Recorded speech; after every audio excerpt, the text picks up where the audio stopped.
J'espère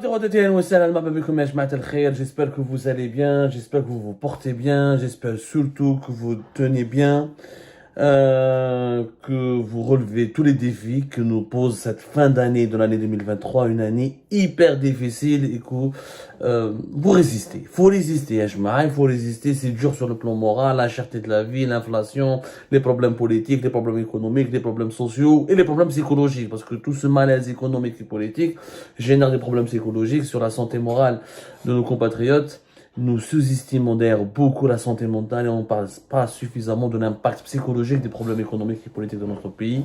On essaiera, à Algérie part, de casser ce tabou et d'essayer d'expliquer avec pédagogie toujours et avec une certaine méthodologie en quoi le malaise ambiant dans lequel partage notre Algérie fait du mal à nos compatriotes sur le plan psychologique. Mais d'abord, un événement important. Depuis le 26 novembre dernier jusqu'à demain 5 décembre 2023, un haut responsable des Nations Unies est en Algérie et pour la première fois, il s'agit de la rapporteure spéciale de l'ONU, Mary Lawler, qui est irlandaise et qui a dédié toute sa vie pour la défense des droits de l'homme et qui depuis 2020, elle est la rapporteure spéciale de l'ONU sur la défense des droits humains, pour la situation des défenseurs des droits humains dans le monde.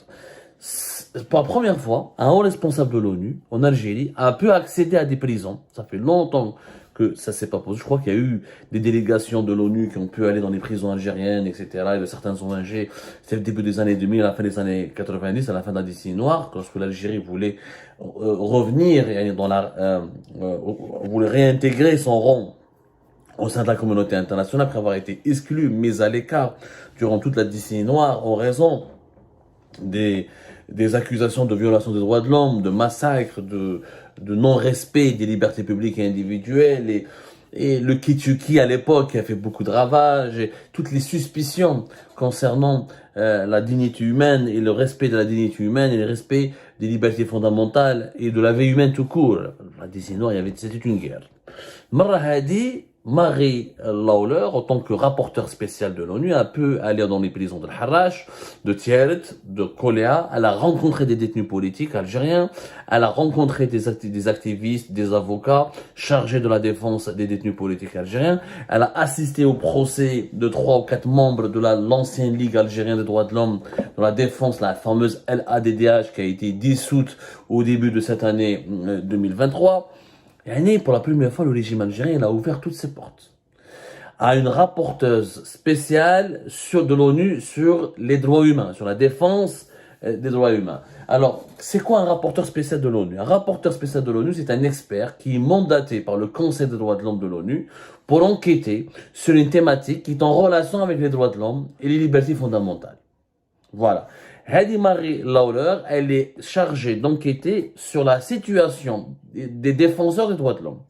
Et les défenseurs des droits de l'homme, souvent, dans la majorité des pays du monde, souffrent, ils sont réprimés, ciblés, les régimes dictatoriaux ne les tolèrent pas, n'acceptent pas qu'on les critique. Le premier angle de critique des régimes dictatoriaux, c'est les droits de l'homme.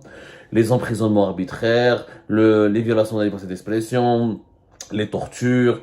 Il y a des conventions internationales, il y a un pacte, il y a une déclaration universelle des droits de l'homme, il y a aussi le pacte international, le pacte mondial relatif aux libertés publiques et individuelles, dont nous avons déjà parlé في Algérie part et que l'Algérie a signé et elle a validé. Au nom de ces conventions internationales, l'Algérie est comptable devant la communauté internationale et l'ONU, comme on appelle ça, un conseil des droits de l'homme. Voilà, c'était le pacte international relatif aux droits civils et politiques. Qui a été adopté et élaboré depuis 1966 et qui est entré en vigueur depuis 1976. Et l'Algérie a ratifié et signé ce pacte-là. Donc l'Algérie doit rendre des comptes à la communauté internationale, à l'ONU, concernant le respect des libertés fondamentales, comme la liberté d'expression, la liberté de manifestation pacifique, la liberté d'exprimer un avis politique, la liberté religieuse, etc. Donc l'Algérie a adhéré officiellement à ce pacte-là en 1989 et elle a commencé à le mettre en vigueur le 12 décembre 1989. Donc l'Algérie est censée pour permettre aux défenseurs des droits de l'homme d'exercer, de se défendre ou de militer dans leur propre... Ce n'est pas le cas malheureusement depuis la crise politique de 2019. Plusieurs détenus d'opinion parmi les détenus politiques qui sont en Algérie en prison, il y a beaucoup de défenseurs des droits de l'homme, dont des anciens membres de la LADDH qui a été dissoute encore une fois. Alors, Marie Lawler, elle a assisté donc au procès de Saïd Boudour, de Qaddour Chouicha, Jamil Al-Okil, qui étaient les têtes pensantes de la section, la fameuse célèbre section d'Oran de la Ligue algérienne de défense des droits de l'homme, qui a soutenu le Hira, qui a beaucoup milité pour la promotion des droits de l'homme, pour la défense des droits des migrants, pour la dénonciation des racismes, des pratiques racistes contre les migrants subsahariens, pour les dérives autoritaires ou les dérives judiciaires autoritaires contre les opposants, les journalistes ou les activistes. Elle a ensuite, elle a exprimé son soutien à la sortie du procès qui s'est tenu à Alger, où les membres de la section oranaise de la LADDH sont accusés quand même d'appartenance à une organisation terroriste et d'atteinte à la sûreté de l'État. C'est quand même grave. Ensuite, elle est partie à la prison d'Al-Harrach. Elle a rencontré la militante Karima Naïd Saïd. Elle a rencontré le célèbre Nordin Tounsi, que nous saluons, le plus célèbre lanceur d'alerte anticorruption, qui a fait de la prison à plusieurs reprises et qui est retourné en prison entre 2020 et 2022. Il a été harcelé, malmené, il a été emprisonné à maintes reprises.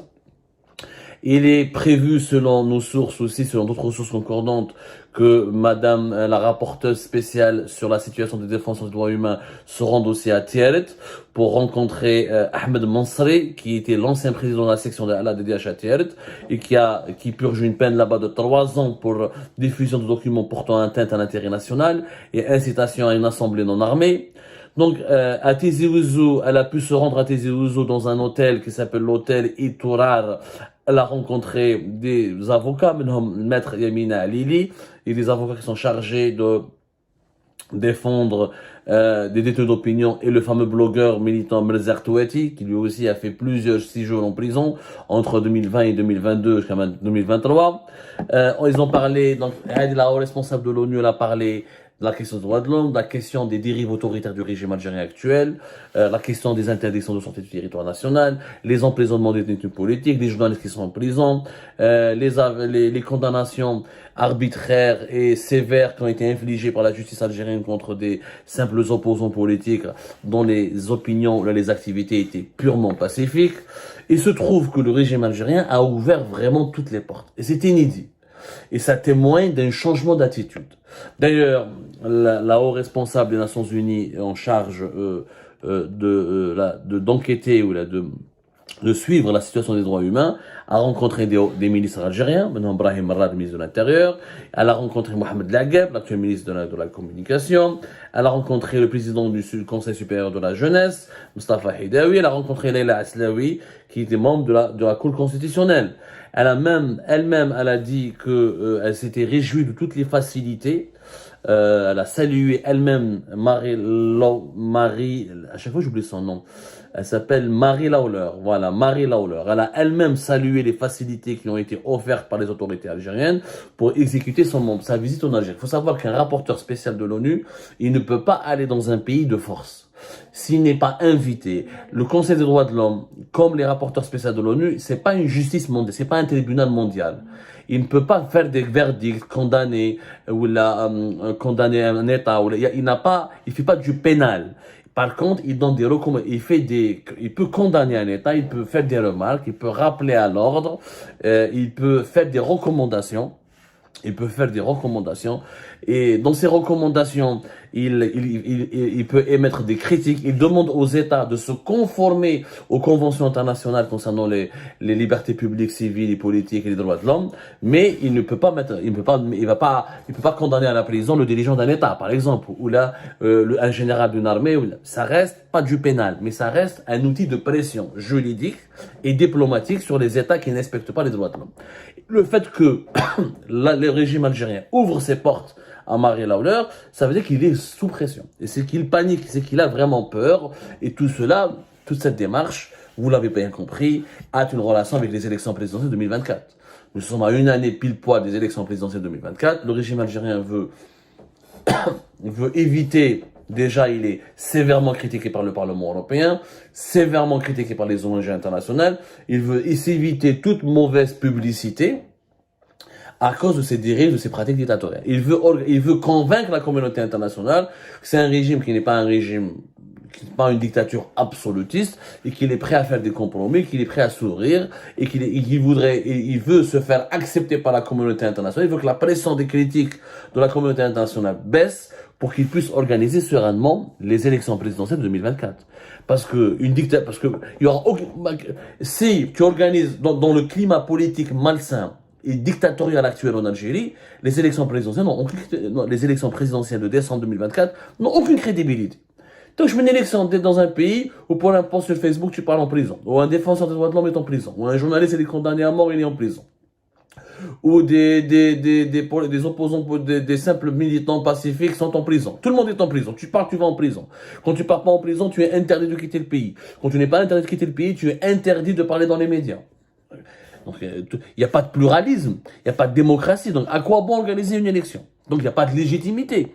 Donc, l'Algérie n'est pas conforme aux standards internationaux de la démocratie. Donc, le régime algérien, il sait très bien que c'est un point faible, que le deuxième mandat de Tebboune, peu importe qu'il y ait deuxième mandat ou pas, si les élections ne sont pas légitimes, et si les critiques internationales vont continuer de pleuvoir, déjà le régime algérien doit contrôler la rue, il doit absolument tout faire pour éviter un scénario comme celui de 2019, à savoir un retour du Hirak, ou là une explosion d'un mouvement similaire au plus radical que celui du Hirak en 2024, mais il doit aussi pour cela éviter que la communauté internationale ne pointe du doigt. Parce que si tu contrôles la rue, et dans les médias internationaux, et tous les projecteurs des ONG et des organisations des Nations Unies sont braqués sur l'Algérie, droits de l'homme, répression, dictature, etc., ça peut alimenter la colère populaire. Et ça peut encourager la colère populaire à revenir dans la rue. Et les Algériens, l'ONU, la presse internationale, les ONG, on relance le Hirak. Ça peut être un carburant de la contestation. C'est pour ça que le régime algérien invite les hauts responsables des Nations Unies pour dire que non, il n'y a pas de délit de presse, c'est des emprisonnements qui n'ont rien à voir avec la liberté d'expression, c'est des dérapages, c'est des dérives sécuritaires, on est obligé de protéger la sécurité nationale, on n'est pas une dictature absolutiste, oui on est sévère, mais on n'est pas un système totalitaire, oui on est dur un petit peu, mais on n'est pas des tueurs, on viole pas, on torture pas, on respecte la dignité, en prison les détenus politiques sont bien traités.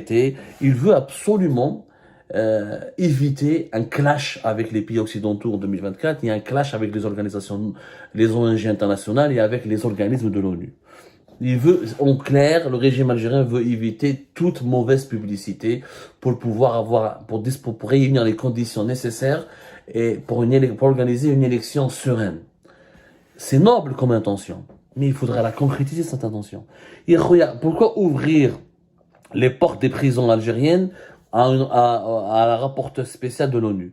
Libérer les prisonniers politiques, libérer les détenus et organiser les élections. S'il y a des détenus qui veulent se présenter aux élections, laissez-les. S'il y a des détenus qui veulent participer aux jeux politiques, une élection présidentielle, c'est quoi? C'est des moments de débat, de contradiction, d'échange, d'animation politique, parce qu'il y a le destin d'un pays qui est en jeu, l'avenir des générations futures qui est en jeu. On ne peut pas organiser des élections avec zéro débat, zéro contradiction. Une élection, mais faites une prolongation. Faites une élection. Faites une prolongation, instaurez l'état d'urgence, ou faites une prolongation. Ça ne peut pas se passer comme ça. Ça doit absolument changer. Et une haut responsable de l'ONU qui va rencontrer Nordin Toussi, Nordin Toussi, il a dénoncé la corruption. Dans un pays qui se respecte, Nordin Toussi, tu lui donnes une médaille. Tu as le licence Moudjahid. Tu le remercies, tu l'encourages. Tu lui donnes les moyens pour qu'il continue à travailler, à rester un lanceur d'alerte professionnel, parce que lutter contre la corruption en argent sale, c'est important pour construire une Algérie meilleure. Mais en réalité, Oma, ils vont tout faire pour maintenir cette répression politique, mais en l'adoucissant. Ils sont en train de l'adoucir. Ils vont libérer quelques personnes. Ils vont essayer de faire taire les organismes de l'ONU. Ils vont essayer de gagner du temps. Ils vont essayer de disparaître des radars de la presse mondiale et des ONG internationales, en espérant, au moins ils espèrent, les dirigeants espèrent que le conflit au Proche-Orient, que le conflit israélo-palestinien va encore durer, va encore s'intensifier, comme ça on parlera que de la Palestine, et on oubliera les régimes dictatoriaux comme l'Algérie, et on pourra faire tout ce qu'on veut. C'est tout ce qu'espèrent. Voilà, c'est toute une stratégie. Adoucir la répression tout en la maintenant. Maintenir les gens en prison, mais bien les traiter en prison. Condamner les personnes, condamner des opposants et des activistes à la prison, mais mais tout en évitant de les torturer ou là de bafouer toute leur dignité. C'est je trouve, un jeu malsain qui ne marchera pas. Une élection présidentielle a besoin de sérénité. Tant que le pays ne regagne pas sa sérénité, cette élection ne sera pas crédible, elle risque même d'être perturbée et elle risque de provoquer une colère populaire parce que les gens sont très frustrés et quand une population, un peuple est frustré, ça peut exploser et ce n'est pas une élection comme une lettre à la poste, une élection superficielle, ou là une élection froide, ou là une élection protocolaire qui pourra le calmer. Un peuple a besoin de s'exprimer, a besoin d'être séduit, a besoin d'être convaincu, et il a besoin aussi d'être rassuré.